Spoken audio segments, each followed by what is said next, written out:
Hey guys, and I hope you guys are doing okay today. So instead of me doing a discussion video today, I thought why not give a full review on chapter 21. So it's been around a week since the chapter was released, and I thought it would be a good time to do it and give my honest thoughts and opinions of Pinhead and just the DLC in general with the bugs and just everything, even including the new ranking system because that technically released with the DLC. So yeah, let's jump right into today's video, guys. So let's just start off with Pinhead in general.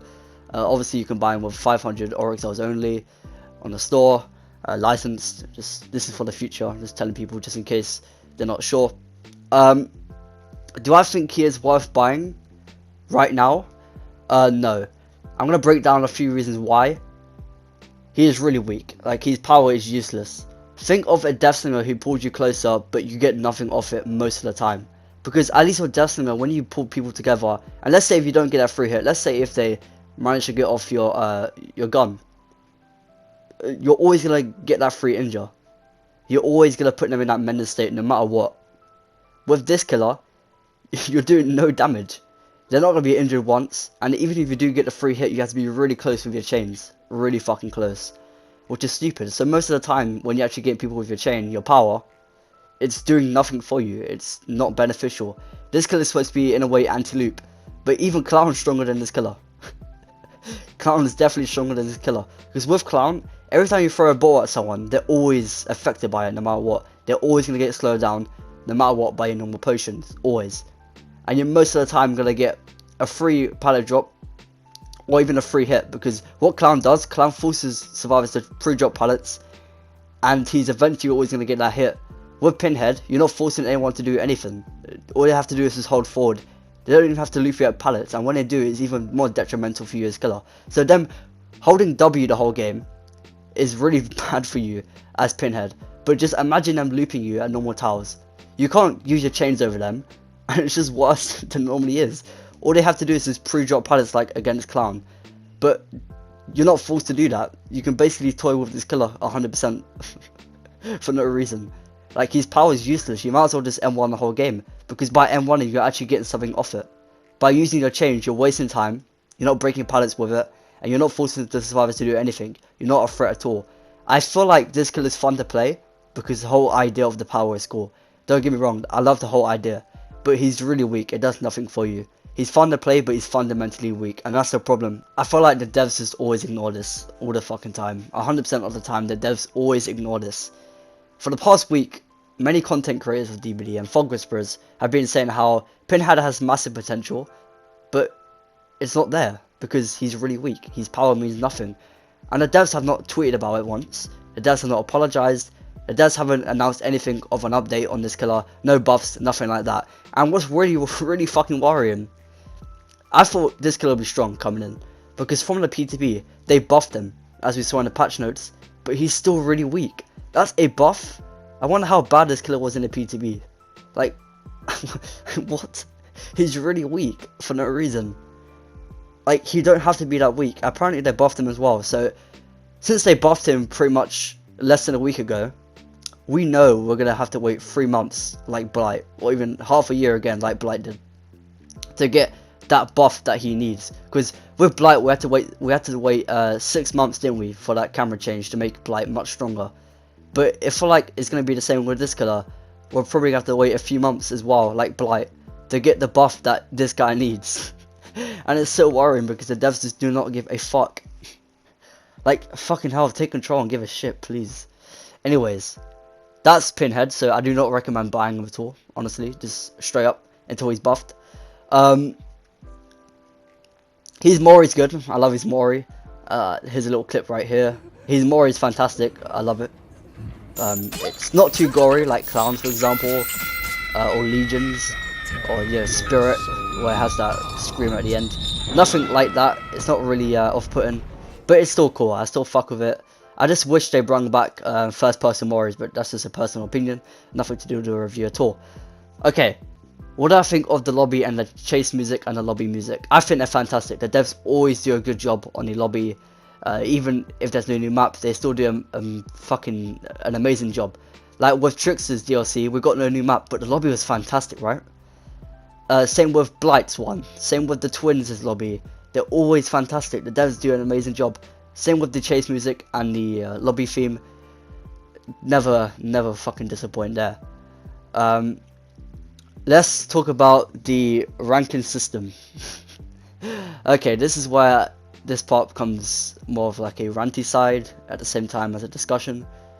But honestly, I'm gonna keep it real. What I think of the new ranking system, it's shit. It's really bad.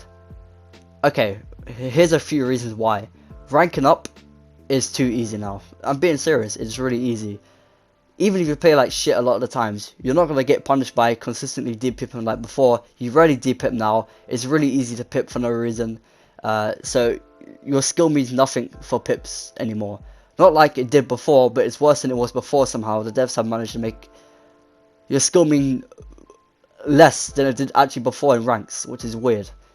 And what's even worse is the rank reset that actually happened today. Every rank, no matter what, if you're rank 1, everyone's put back to rank 20. What the fuck? This makes no sense, because how the fuck do we know what's good or bad?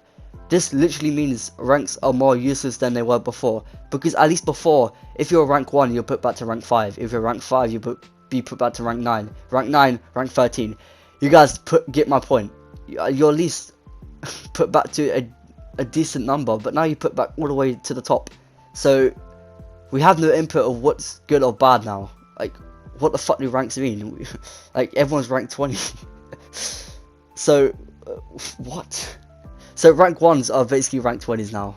It makes no sense. And the MMR doesn't back this whole thing up as well. The MMR system is shit. This new skill-based matchmaking system is terrible. It's really bad.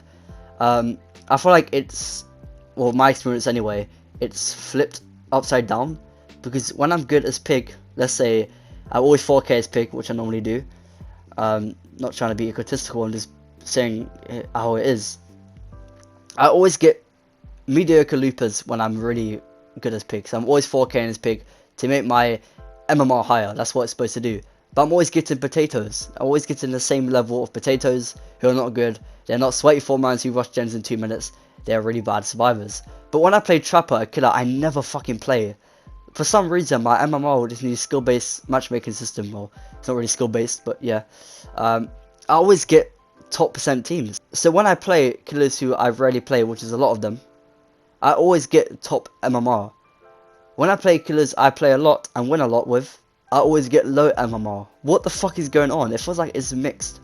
It feels like it's the other way around. It makes no sense. I don't understand why the devs have done this. And as I said again, no announcement, no update, and it's just worrying. Like, how the fuck have they managed to make ranks worse than they were before?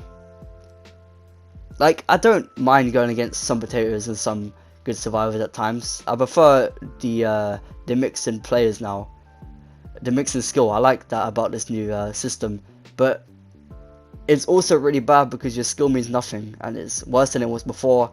And it's just not balanced at all. It's really worrying.